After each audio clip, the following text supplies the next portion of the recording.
So hello everyone. This video for those student who are feeling difficulties in counselling process, मतलब counselling में कौन कौन से process होते हैं, काउंसलिंग कैसे की जाती है पूरी। तो मैं बेसिक हर एक स्टेप को आपको समझाने वाला हूँ कैसे क्या होगा और किस प्रोसेस से आपको चलना है, क्योंकि अब रिजल्ट की डेट बहुत पास है। रिजल्ट कभी 4-5 दिन के अंदर आता होगा। उसके बाद सबसे पहला स्टेप आपका क्या होना चाहिए, उसके बाद क्या होना चाहिए और आपको किस किस स्टेप के लिए प्रिपेयर रहना चाहिए। अगली वीडियो में मैं डालूंगा कौन कौन से डॉक्यूमेंट रिक्वायरमेंट होते हैं आपकी काउंसलिंग प्रोसेस में। सबसे पहले आपका रिजल्ट आने के बाद ऑनलाइन रजिस्ट्रेशन होगा। ऑनलाइन रजिस्ट्रेशन में ये होता है कि आप जिस स्टेट में पार्टिसिपेट करना चाह रहे हैं उस स्टेट का आप पार्टिसिपेट करेंगे।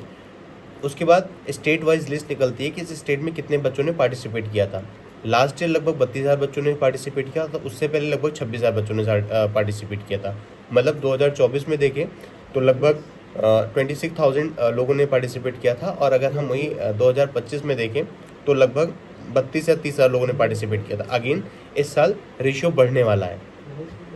आपकी स्टेट वाइज रैंक आएगी और रैंक आपकी स्टेट पब्लिश हो जाएगी, आपकी रैंक स्टेट वाइज। उसके बाद आपका चॉइस फिलिंग का प्रोसेस स्टार्ट होगा, आपको चॉइस फिलिंग करना होगा।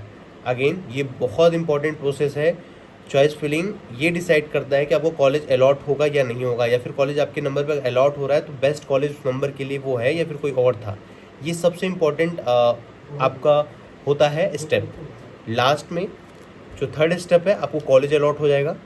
कॉलेज अलॉट होने के बाद आपको नोडल सेंटर बुलाया जाएगा। वहाँ जो भी गवर्नमेंट कॉलेज आसपास होंगे, जो कॉलेज आपको अलॉट हुआ होगा उसके आसपास जो गवर्नमेंट कॉलेज होंगे उसमें आपका उसको नोडल सेंटर बनाया जाएगा। वहाँ पे आपको विजिट करना पड़ेगा। वहाँ विजिट होने के बाद आपका जो डॉक्यूमेंट होगा वो रिवेरिफिकेशन होगा और आपका मेडिकल चेकअप होगा, जो कि पूरा 1 दिन का प्रोसेस होता है। ये लंबा प्रोसेस काफ़ी होता है, पूरा 1 दिन आपका लग जाता है। वहाँ आप सब कुछ करने के बाद अपनी रिस्पेक्टिव कॉलेज में रिपोर्ट करेंगे, जो कॉलेज आपको अलॉट हुआ था।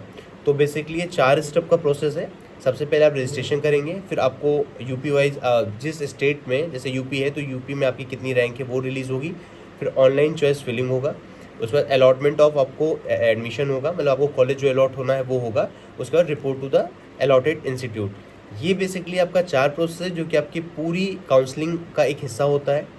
इस प्रोसेस में सबसे इंपॉर्टेंट चॉइस फिलिंग, रजिस्ट्रेशन आपका गलत हुआ तो आपकी रैंक नहीं आएगी। आपकी चॉइस फिलिंग गलत हुई तो आपको कॉलेज गलत अलॉट हो सकता है। आपका 5 साल उस कॉलेज में आप जा सकते हैं जिस कॉलेज को आप एक्सपेक्टेशंस नहीं थी, इस कॉलेज में मुझे जाना, आप उस कॉलेज में जा सकते हैं।